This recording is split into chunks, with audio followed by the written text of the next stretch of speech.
The same Fox News poll that Dana mentioned showed Rubio in third place. It wasn't nearly so kind to Rick Santorum, giving him just an asterisk, not even a number. Oh, can Santorum gain traction in time for the nomination? So let's talk about that and more. I'm joined by Foster Friess. He's a former fund manager widely credited with funding Rick Santorum's 2012 presidential run. Foster, welcome.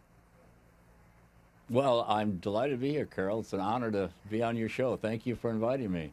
Oh, you're welcome. I'm glad you're here as well. I know you were at the CNBC debate with Santorum. What did you make of the debate process? Well, I think it's quite a gift to the GOP because the audience certainly responded to the sort of ridiculous questions, and it showed that the moderators, and you can't blame them, they sit there and say, how do we get our ratings up? How can we have something exciting, controversial? It isn't in the moderator's mind to say, how can we ask a question so the American people can know what is the position on taxes, on immigration, on health care? How much discussion have we had, for example, on health care reform or on confronting the global jihad movement? So I think the camaraderie that developed among the candidates may be momentary, but it was a good thing for the GOP to allow the American public to see the bias that took place there. Do you think that that bias affected Rick Santorum's campaign? Well, I think Rick Santorum is kind of sort of in demolition derby mode right now. Have you all seen these demolition derbies where all these aggressive cars are slamming into each other, and he's kind of circling on the outside waiting for the number of cars to be diminished a little bit. And I think what's amazing about Rick Santorum's efforts now that a number of the American tax policy giants, Art Laffer, Steve Moore, Steve Forbes, Grover Norquist, all of them not only endorsed Rick's tax plan, but actually praised it.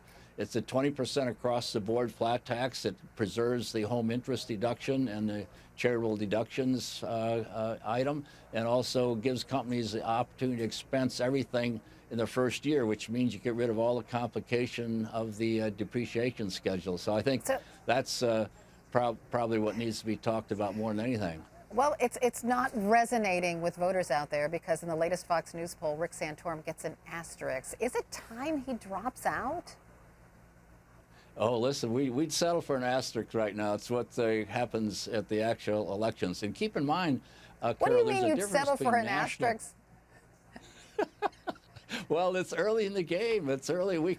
If you're playing basketball and you're down 10 points in the fourth quarter, you just don't sit on the bench and don't go out on the floor. So I think when people hear more about who he is, and the media hasn't really done the best job of covering, for example, he's one of the few people who is featured on the ISIS online magazine as an enemy. He understands this issue, which is probably the most important issue we're facing, more so than the health care reform, education reform. But Foster, I don't mean to interrupt, but yeah. We learned a lot about Rick Santorum in 2012, and it's widely known that you funded a lot of his campaign back then. So I think that the voters know a lot about Rick Santorum, but this time around, he's just not resonating. Well, that's what the polls say. But let me draw something to your attention, Carol. What was the poll showing Matt Bevin in Kentucky for governor? He was down 3%. Matt Bevin won Kentucky governor by 9%. The pollsters are losing a lot of credibility, and I understand they have some problem because of the transition from landlines to cell phones, and they're kind of scrambling to figure out how to make their polls more reliable. But if you look at what's happening on the ground in Iowa, Rick Santorum is ahead of where he was in terms of people coming to his meetings, rallies, supporters. He's got, I think he just signed up a whole bunch of additional county chairmen. So it's what the votes are. That's what counts. And well, I think the pollsters... I'm just curious. Are you giving money to Rick Santorum's campaign? Well, I have, and I am encouraging my friends also to give. And I think what makes it kind of nice is no one can now say he's a big money funded by big money, because he's getting his donations and money on a broader based, smaller group of people. And I think Rick Santorum, for example, on his immigration policy, I remember the media saying, Trump is the only one talking about immigration. I was at Santorum's speech where he announced he's running for president. He says, I want to cut not only illegal immigration, but legal immigration. Well, the media gives Trump the credit. Let me ask you about Donald Trump, because he's been bashing GOP candidates for taking so much money from mega donors, and you are considered a mega donor. So is Donald Trump right to bash mega donors? Well, I sure think he is, because he can fund his own campaign. So that's what Donald Trump would do. And so I think when we look at Donald Trump, God has blessed me with success because of a key thing that I always looked at people's strengths rather than the weaknesses.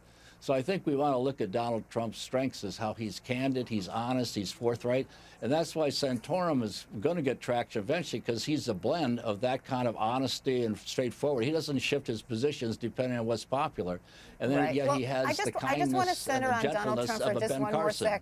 I just want to center on Donald Trump. I'm just curious, has Donald Trump ever reached out to you in any way? Well, he's asked me a couple times to come up to New York, and I plan to do that at some point, because I think Donald Trump has a lot to offer to America. Whether or not he's the eventual nominee, I'm still sticking with Santorum, but I think we ought to look at what Donald Trump can bring to the equation. No, he did not. So he just wants your support, as far as you know. Money. He just, I don't know, maybe he wants to talk about my golf game and ask what I think. People should understand why he's succeeding, because if you go to all these upscale hotels, Carol, you have a little note on your bed.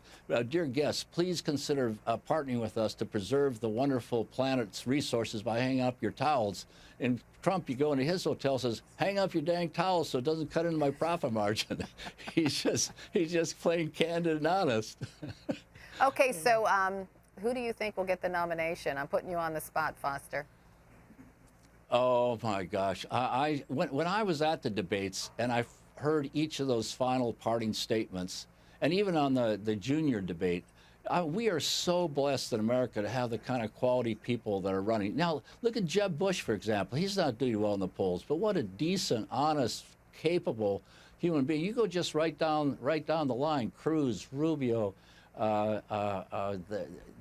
Rand Paul. I mean, every one of them has something to offer. So I often thought that each candidate ought to look as the other aspirants as a member of their cabinet, and not speak ill of a fellow Republican. But that mantra or that request didn't seem to do too well. So to answer your question, I don't know. I'm sorry. I wish I knew.